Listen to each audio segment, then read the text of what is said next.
అందరికీ నమస్కారం. ఈరోజు మనం శ్రీ శంకరాచార్యులవారి ఒక అద్భుతమైన గ్రంథం గురించి మాట్లాడుకుందాం. దాని పేరే వివేక చూడామణి. ఇది అద్వైత వేదాంతంలో ఒక కలికితురాయి లాంటిది. అసలు వాస్తవికత అంటే ఏంటి, మన నిజ స్వరూపమేంటి అనే ప్రశ్నలకు ఇదొక మార్గదర్శిలా పనిచేస్తుంది. సరే, మరి ఆలస్యం చేయకుండా దీని లోతుల్లోకి వెళ్దాం. ఈ గ్రంథం మొదట్లోనే, ముందు మాటలోనే ఒక శక్తివంతమైన వాక్యం ఉంటుంది. అదేంటంటే, బ్రహ్మన్ మాత్రమే సత్యం, ఈ విశ్వమంతా అసత్యం అంటే ఒక భ్రమ.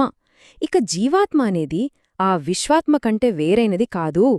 ఈ ఒక్క వాక్యం మనం ఇప్పుడు తెలుసుకోబోయే మొత్తం తత్వానికి పునాది అన్నమాట. సో, ఈ విశ్లేషణలో మన ప్రయాణం ఎలా ఉండబోతోందంటే, ముందుగా ఈ గ్రంథం అసలు లక్ష్యమేంటో చూస్తాం. తర్వాత మానవ జన్మ ఎందంత ప్రత్యేకమైన అవకాశమో తెలుసుకుంటాం. ఆ తర్వాత ఏ పనులు మనల్ని విముక్తికి దూరం చేస్తాయో గమనించి అసలైన మార్గంలో వెళ్లడానికి కావలసిన 4 అర్హతలేంటో వివరంగా చర్చిస్తాం. ఇక చివరగా భక్తి అనే పదానికి ఒక సరికొత్త, ఆశ్చర్యకరమైన అర్థాన్ని తెలుసుకుంటాం. సరే, మరి మొదటి విభాగానికి వస్తే, అసలు ఈ గ్రంథం ఏం చెప్పాలనుకుంటోంది? దీని అంతిమ లక్ష్యమేంటి? వివేక చూడామణి ప్రకారం ఆ అంతిమ లక్ష్యం ఒక్కటే, అదే ముక్తి, అంటే సంపూర్ణ విముక్తి. అసలు ముక్తి అంటే ఏమిటి? 2వ శ్లోకంలో చాలా స్పష్టంగా చెప్పారు. మన నిజస్వరూపమైన ఆత్మతో ఏకం కావడం, నేను ఈ శరీరాన్ని కాదు, నేను ఆత్మను అని తెలుసుకోవడమే ముక్తి. ఇది ఎంత గొప్ప విషయమంటే 100 కోట్ల జన్మల పుణ్యనుంటే తప్ప ఇది సాధ్యం కాదట. అంటే అదెంత లోతైన, ముఖ్యమైన లక్ష్యమో మనం అర్థం చేసుకోవచ్చు. మరి ఇంత గొప్ప, అరుదైన లక్ష్యాన్ని మనం ఎలా సాధించాలి? ఇక్కడే అసలు విషయముంది. ఈ గ్రంథం ఏం చెబుతోందంటే, మానవ జీవితమే దాన్ని సాధించడానికి దొరికిన ఒక అద్భుతమైన, అమూల్యమైన అవకాశం. ఆ అవకాశం ఎంత విలువైందో ఇప్పుడు చూద్దాం. ఒక్కసారి ఈ నెచ్చిన చూడండి. ప్రతి మెట్టు అంతకు ముందున్న దానికంటే చాలా అరుదైనది. మొదట మానవ జన్మ దొరకడమే కష్టం. ఆ పైన పురుషుడిగా పుట్టడం, వేదధర్మంపై శ్రద్ధ కలిగి ఉండటం, శాస్త్రాల్లో పాండిత్యం, ఆత్మ అనాత్మల మధ్య తేడాను గ్రహించడం, ఇక అన్నిటికంటే అరుదైనది ఆత్మ సాక్షాత్కారం. 4వ శ్లోకంలో ఏమంటారంటే, ఇంత గొప్ప అవకాశం దొరికిన తర్వాత కూడా దాన్ని వృధా చేసుకుంటే అది ఆత్మహత్య చేసుకున్నట్టే లెక్క అని గట్టిగా హెచ్చరించారు. ఓకే, లక్ష్యమైతే తెలిసింది. కానీ చాలాసార్లు మనం సరైన దారి అనుకుని తప్పుడు మార్గాల్లో వెళుతుంటాం కదా. మరి ఏ మార్గాలు మనల్ని విముక్తికి దూరం చేస్తాయి? కొన్ని అపోహలను తొలగించుకుందాం. 6వ, 7వ శ్లోకాల్లో చాలా స్పష్టంగా చెప్పారు. కేవలం శాస్త్రాలను వల్లెవేసినంత మాత్రాన, పెద్ద పెద్ద యజ్ఞాలు చేసినా, దేవతలను పూజించినా, చివరికి ఎంత సంపద కూడపెట్టినా కూడా వీటివల్ల విముక్తి రాదట. ఎందుకంటే ఇవన్నీ బయట చేసే పనులు. అసలైన విముక్తి అనేది మనసు లోపల జరగాల్సిన ఒక అంతర్గత మార్పు. అయితే మరి సరైన మార్గమేది? ఇక్కడే ఈ గ్రంథంలోని అస్సలైన సారం మనకు దొరుకుతుంది.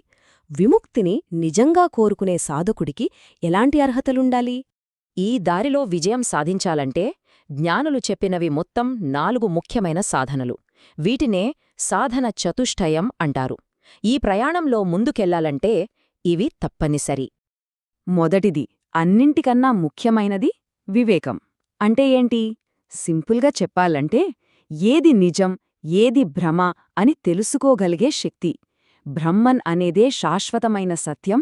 మనం కళ్లతో చూసే ఈ ప్రపంచమంతా ఒక మాయా, అశాశ్వతం అనే గట్టి నమ్మకం కలగడమే వివేకం. ఈ మాయా లేదా భ్రమ అనే కాన్సెప్ట్ను అర్థం చేసుకోవడానికి ఒక అద్భుతమైన ఉదాహరణ ఉంది. 12వ శ్లోకంలో చెప్పారు. అదే పాము తాడు ఉపమానం.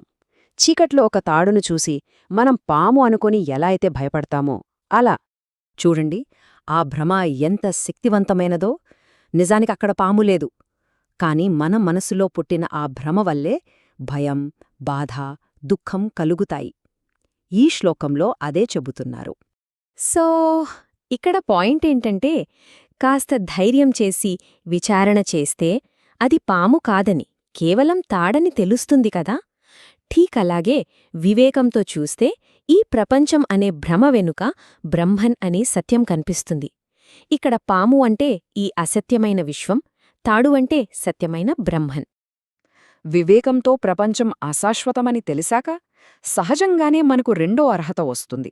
అదే వైరాగ్యం. అంటే ఈ తాత్కాలిక సుఖాల మీద ఆసక్తి పోవడం, చిన్న చిన్న ప్రాపంచిక ఆనందాల నుండి స్వర్గ సుఖాల వరకు అన్నిట్నీ వదిలేయాలనే బలమైన కోరిక కలగడం. ఇక మూడో అర్హత కొంచెం పెద్దది. ఇందులో 6 సుగుణాలుంటాయి.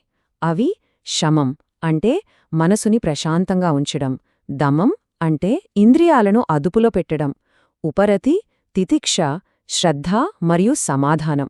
ఇవన్నీ కలిపి మనకు మానసిక క్రమశిక్షణను నేర్పిస్తాయి. ఈ పురాతన శ్లోకాలు చూస్తుంటే అర్థమయ్యేదేంటంటే ఇది కేవలం ఫిలాసఫీ కాదు, ఇది ఒక ప్రాక్టికల్ గైడ్, ఒక సాధకుడి ప్రయాణానికి స్పష్టమైన రూట్ మ్యాప్ లాంటిది.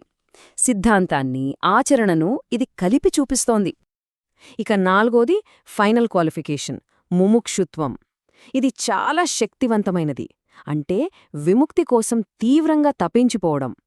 అహంకారం దగ్గర్నుంచి ఈ శరీరం వరకు అన్ని బంధాల నుంచి బయటపడాలనే ఒక మండుతున్న ఆశ.